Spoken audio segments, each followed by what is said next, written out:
The Prime Minister of Lithuania almost couldn't find her way into Downing Street today to meet a man determined not to be shown the way out of it. Not the calmest. They're not calm. They're not calm. They were discussing the situation in Ukraine, but there's no calm either in Boris Johnson's domestic political situation.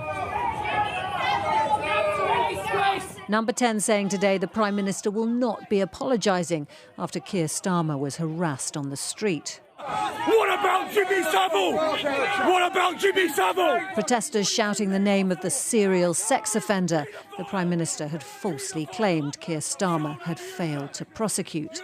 It was left to ministers again to attempt to defend his position. Well, the Prime Minister was commenting on Keir Starmer's record as Director of Public Prosecutions and the performance of the CPS overall, something for which Keir Starmer himself later apologised in about 2013. But I think this link that people are trying to make between those comments and the totally appalling harassment and intimidation that Keir Starmer suffered are getting that wrong. The Speaker made it clear he was less than impressed.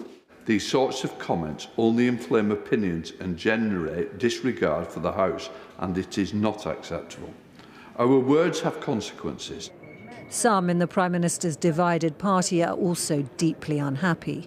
From my perspective, I want to see the Prime Minister own that mistake, apologise for that mistake, and then he has an opportunity to move on. But the whole time he seeks to obfuscate and pretend that the words that he said were not the words he said.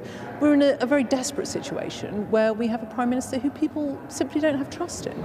For Kim LEADBEATER, the scenes were horribly familiar. Abused on the street herself as she campaigned after the murder of her sister, the MP Jo Cox. Keir's family had to watch that. David Lammy's family had to watch that. My family had to watch that. And things don't happen in a vacuum. You know, we know that people are protesting about various different things at the moment, but when we've got a Prime Minister who's adding fuel to that fire, that is not helpful. For those most loyal to the Prime Minister, there was some reward today as he embarked on a minor reshuffle of his team. Should the Prime Minister apologise? Jacob Rees-Mogg moved to a full cabinet position as Minister for Brexit Opportunities. How are you going to shore up his support? And this man, Chris Heaton-Harris, the new Chief Whip. I'd like to think that we've got a very strong Prime Minister that is going to continue and get stronger and stronger. For Boris Johnson, a great deal is riding on the ability of the new whips to bring his party back on side. But already there are some backbenchers warning that the appearance of a new start is not enough. Change in the way this government does business is what they're waiting to see. Romilly Weeks, News at 10.